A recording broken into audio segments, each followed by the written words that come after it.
Hello friends, today we will discuss first part of the first chapter of history. First chapter है The Rise of Nationalism in Europe.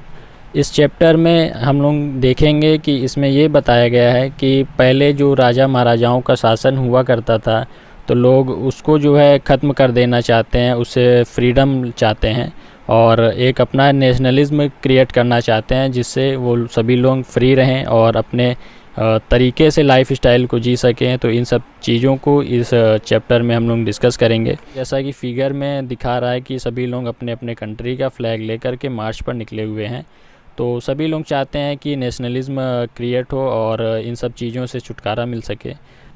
इस chapter को mainly 6 part में divide किया गया है, जैसा कि आप लोग देख रहे हैं कि 6 पार्ट हैं।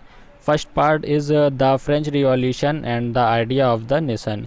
इस पार्ट में हम लोग देखेंगे कि कैसे फ्रेंच रिवॉल्यूशन स्टार्ट हुआ और क्या क्या आइडिया जो है नेशनलिज्म के लिए अपनाए गए हैं। सेकेंड पार्ट है the making of nationalism in Europe. Europe में नेशनलिज्म का क्या क्या फंडा अपनाया गया, किस तरीके से यूरोप को क्रिएट किया गया, एक नेशनल बनाया गया, इन सब चीज़ों को इस पार्ट में हम लोग डिस्कस करेंगे। थर्ड पार्ट है the age of revolution 1830 to 1848। इस पीरियड के ड्यूरेशन में जो भी एज ऑफ रिवॉल्यूशन रहे या जितने भी रिवॉल्यूशन अपनाए गए उन सभी चीज़ों को हम लोग इस पार्ट में डिस्कस करेंगे। Next part fourth is the making of Germany and Italy. इस पार्ट में हम लोग देखेंगे कि जर्मनी और इटली कैसे एक नेशनल बने। फिर नेक्स्ट बात करते हैं फिफ्थ पार्ट की, इसमें है विजुलाइजिंग द नेशन। एक मतलब सभी जो सिटीजन थे, पब्लिक थी वहाँ की, वो क्या क्या विजुलाइज़ कर रहे थे कि एज अ नेशन क्या हम लोग हो सकते हैं, क्या कर सकते हैं। तो ये सब चीज़ों को उन्होंने विजुलाइज़ किया, इस चीज़ों को हम इसमें डिस्कस करने वाले हैं।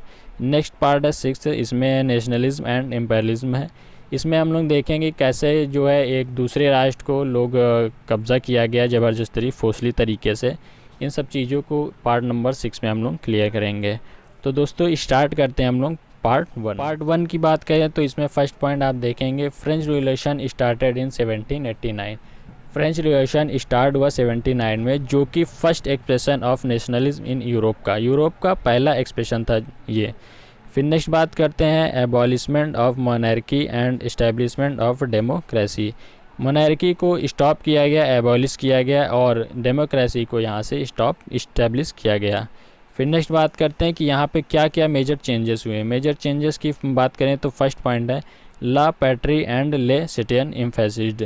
ला पैट्री का मतलब है द फादर ऑफ लैंड और ले सिटियन का मतलब है सिटीजन ऑफ द कंट्री।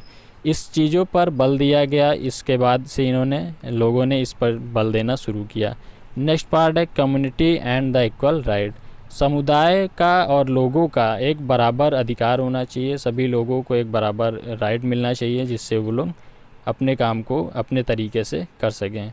फिर नेक्स्ट है power transfer from monarch to common people. जो मोनार्क के पावर थे वो कॉमन पीपुल को ट्रांसफ़र हो गए यहाँ से।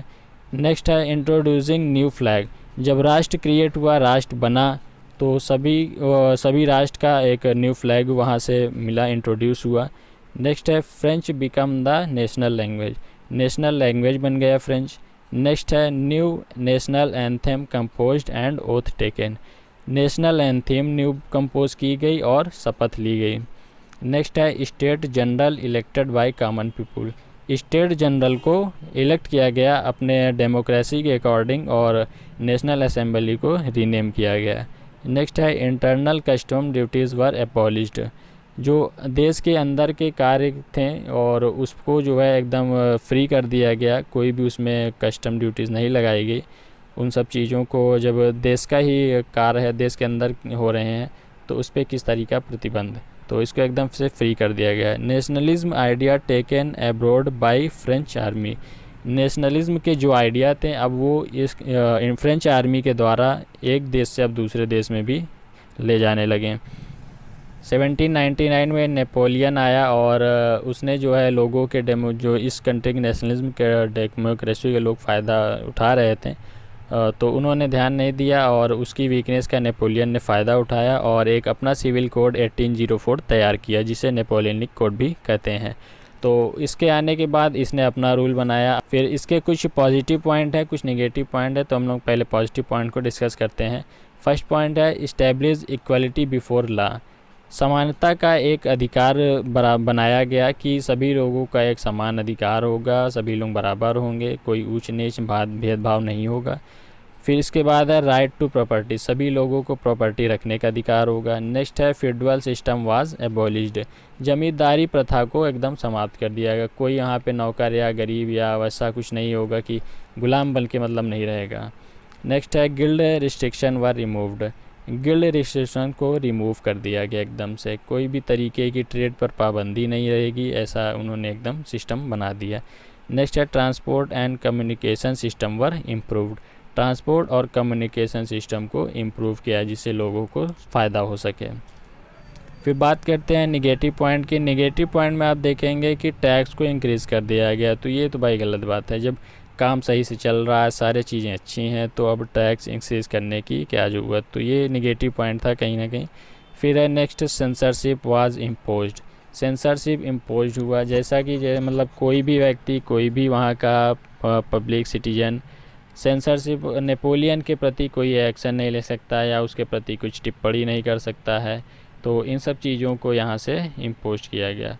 फिर है next force to join French army, forcely French army को ज्वाइन करने के लिए लोगों से कहा जाने लगा, जो कि निगेटिव पॉइंट आता है। तो ये रहे कुछ इस चैप्टर के पॉइंट। फिर इसके बाद बात करते हैं 1815 की, तो इसमें बैटल ऑफ वाटरलू हुआ, क्योंकि ये सभी चीज़ें पसंद नहीं आई लोगों को, कंट्रीज़ को चाहते थे कि फ्रीडम हो, एक अपना नेशनलिज्म हो, लेकिन ये थोड़ा गलत होने लगा था। तो सभी कंट्री मिलकर के पर्सिया, रसिया, ऑस्ट्रिया और ब्रिटेन, ये चारों कंट्री ने बैटल ऑफ वाटरलू लड़ा और इसको विन करके अपने अकॉर्डिंग फिर से वही मोनार्क सिस्टम को लागू किया और फिर उसी तरीके से ये चलने लगा। तो आई होप दोस्तों आप सभी को लगभग सभी टॉपिक क्लियर हो गए होंगे। जो भी यदि आपके मन में डाउट हो तो आप कमेंट बॉक्स में कमेंट कर सकते हैं, मैं पूरी कोशिश करूंगा आप सभी लोगों का डाउट क्लियर करने की। तो दोस्तों नेक्स्ट टॉपिक के साथ मिलते हैं नेक्स्ट वीडियो में। धन्यवाद।